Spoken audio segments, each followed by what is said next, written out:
वैसे guys I hope you are doing well. I am Veer, welcome to star lover family. तो कैसे हो दोस्तों, मैं आशा करता हूँ शानदार तरीके से आप लोग अपनी लाइफ को एंजॉय कर रहे हो, अपनी सेहत और फैमिली और पढ़ाई का ध्यान काफी अच्छे से रख रहे हो।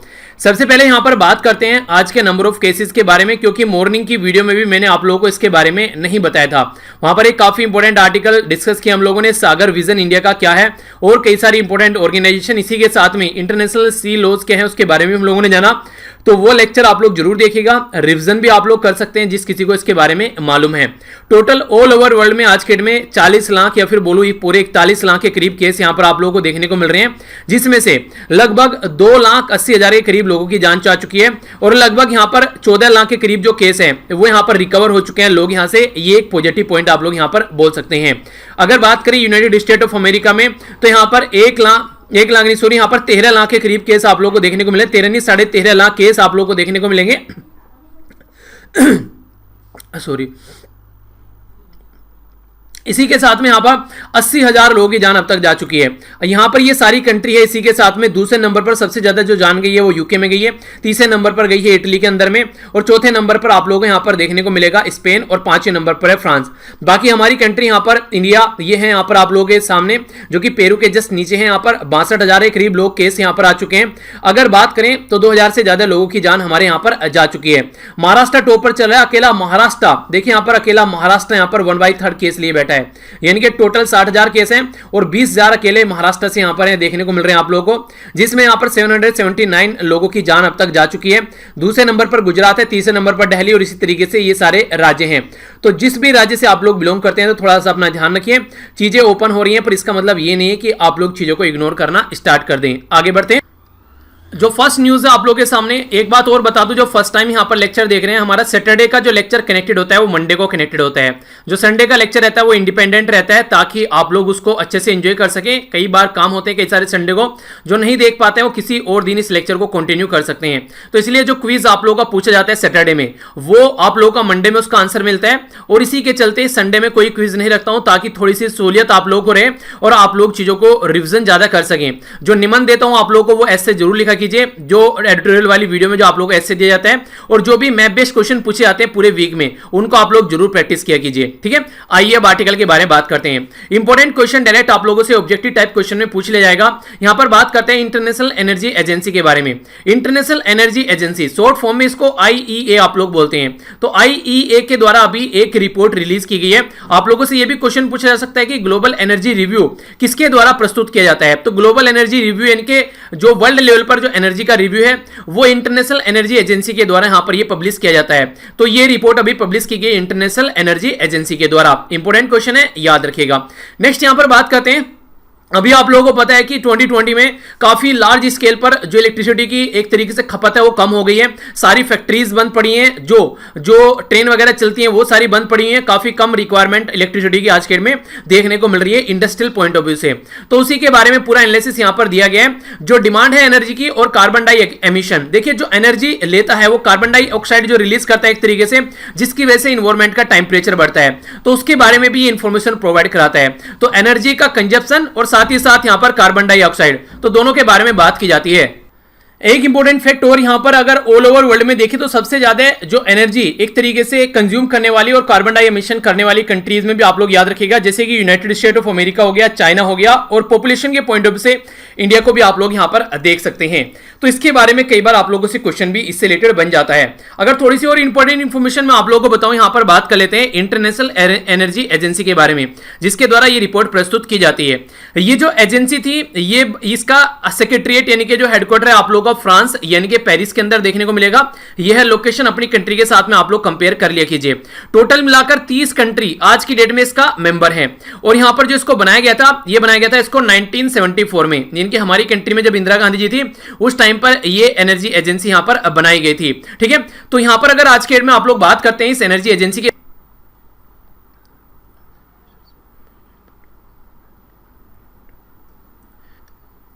मोटे मोटे तौर पर अगर आप लोग देखेंगे यहां पर जो कंट्री यहां पर इसका मेंबर है, यहां पर आप लोग देखते हैं यहां पर ओनली 30 कंट्री मेंबर है। टोटल यूनाइटेड नेशन की अगर आप लोग बात करेंगे तो यूएन में टोटल मिलाकर 193 मेंबर है।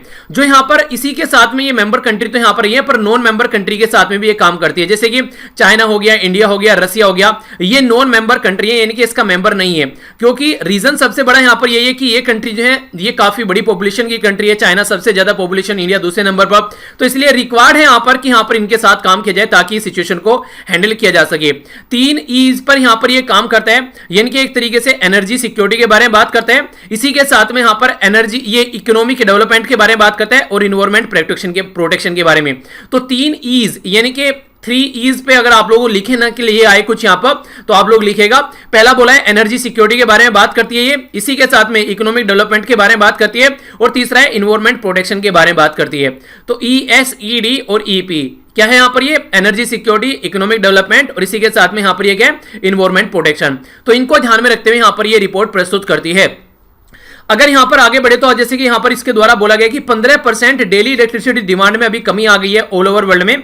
रीजन इसका सीधा सीधा ये कि हर एक कंट्री में यहां पर लॉकडाउन चल रहा है, जैसे कि इंडिया, इटली, फ्रांस, यूके, तो इसकी वजह से यहां पर 15% जो है यहां पर इसके अंदर कमी आ गई है फिलहाल आज की डेट में। तो ये कुछ बातें इसके बारे में जो आप लोग याद रख सकते हैं। आगे बढ़ता हूं।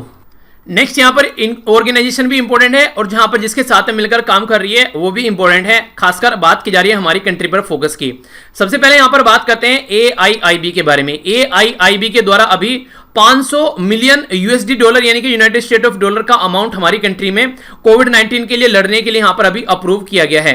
तो देखिए सबसे पहले अगर हम लोग AIIB के बारे में बात करें, इसकी फुल फॉर्म होती है यहां पर एशियन इंफ्रास्ट्रक्चर इन्वेस्टमेंट बैंक, यानी कि एशिया के अंदर जो इंफ्रास्ट्रक्चर है, इनके जो ढांचा है उसमें इन्वेस्टमेंट करने के लिए ये बैंक है।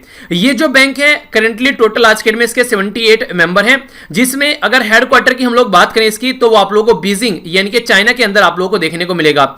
रीजन जो है यहां पर एशियाड वाला और ओशियाना वाला रीजन आप लोगों को देखने को मिलेगा, इसीलिए यहां पर AIIB बोला जाता है क्योंकि इसका जो फुल फॉर्म है वो है एशियन इंफ्रास्ट्रक्चर इन्वेस्टमेंट बैंक। ठीक है, जो मेंबर है यहां पर ये इंडिया भी इसका पार्ट है, इसलिए यहां पर आप लोग देख रहे हैं कि इंडिया को यहां पर इसके द्वारा हेल्प प्रोवाइड कराई गई है। तो इसके बारे में थोड़ा सा बात कर लेते हैं।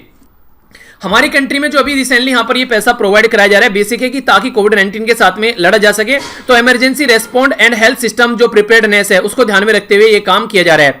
एक तरीके से ये कोलैबोरेट कर काम करेगा यहां पर हमारी कंट्री में Indian council of medical research के साथ में, जिसको शॉर्ट फॉर्म में हम लोग ICMR बोलते हैं। तो फोकस जो है बेसिकली ये कि जो रिस्क है कैसे उसको रोका जाए, क्या क्या स्ट्रेटजी बनाई जाए, और इसी के चलते यहां पर इसको अप्रूवल दिया गया है। इसके चलते यहां पर AIIB के द्वारा ऑल्सो अप्रूव किया गया यहां पर 335 मिलियन यानी कि 335 मिलियन डॉलर जो एज ए पार्ट जो हेल्थ केयर सिस्टम के लिए चाइना के लिए इमरजेंसी हेल्थ प्रोजेक्ट के लिए। ठीक है, तो ये भी एक इंपॉर्टेंट फैक्ट है। चाइना एक ऐसी कंट्री है जहां से ये सारी चीजें स्टार्ट हुई हैं, यानी कि कोविड-19 जो है वो चाइना से निकला है।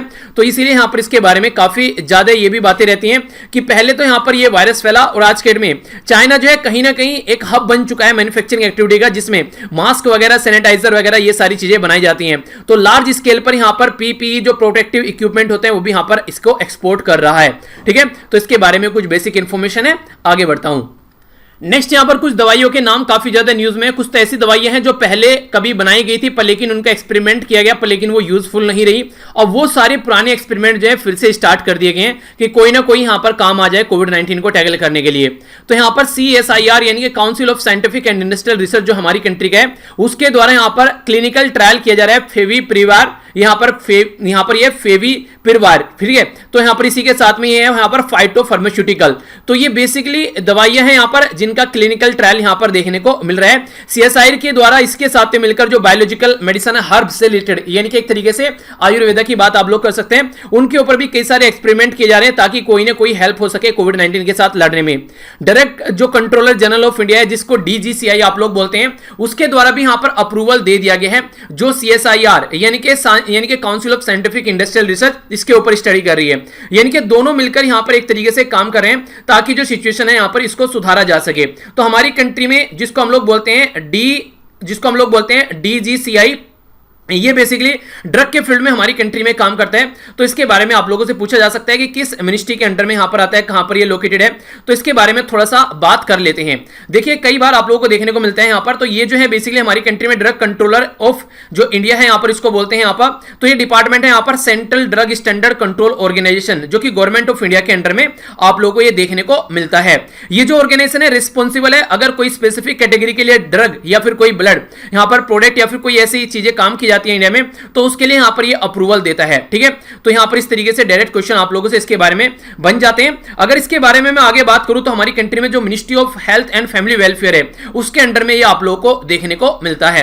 तो इनके द्वारा यहां पर इन दवाइयों के ऊपर एक्सपेरिमेंट किए जा रहे हैं। और अगर यहां पर फेविपिरावीर के बारे में बात करें तो ये जो दवाई है ऑलरेडी यहां पर चाइना और जापान के अंदर इन्फ्लुएंजा के लिए यूज की जा रही है। तो अभी फिलहाल यहां पर इसको टेस्ट किया जा रहा है ताकि कोविड-19 में कोई हेल्प यहां पर मिल सके। तो ये हमारी कंट्री में अलग अलग लेवल पर एक्सपेरिमेंट किए जा रहे हैं और ऑल ओवर वर्ल्ड यहां पर इन सब एक्सपेरिमेंट में लगा हुआ है।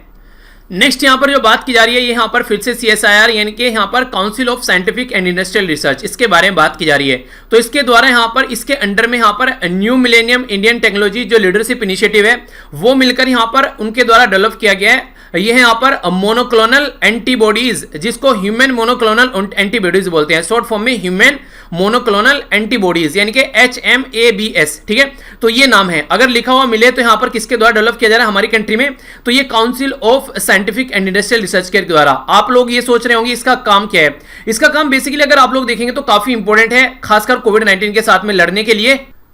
समझने के लिए उदाहरण के तौर पर आप लोग इसको ऐसे देख सकते हैं। मान लीजिए आप लोग कोई गेम खेलते हैं तो एक साइड में तो आप लोग रहते हैं और दूसरी साइड में यहां पर दुश्मन रहता है जिसके सामने आप लोग गोलियां बरसाते हैं। कोई भी गेम आप लोगों ने खेला होगा, ठीक है। तो बेसिकली क्या रहता है यहां पर, ये अगर एक ही बॉडी का पार्ट मान के आप लोगों को चलो, यानी कि बॉडी में ऑलरेडी दुश्मन घुस चुका है, वो है कोविड-19, उसको फाइट करने के लिए, ठीक है, तो एंटीबॉडीज होनी चाहिए जो कि उसके साथ में यहां पर लड़ सके। तो ये क्या करती है, इसको न्यूट्रलाइज कर देती है जो अंदर बीमारी रहती है।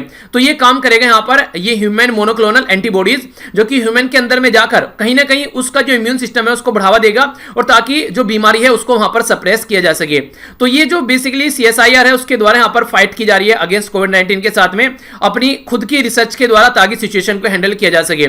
इसी के साथ में यहां पर ये वर्क कर रहे हैं, सपोर्ट कर रहे हैं इंडस्ट्रीज को भी, ताकि आने वाले टाइम में कोविड-19 का कोई सोल्यूशन यहां पर निकाला जा सके।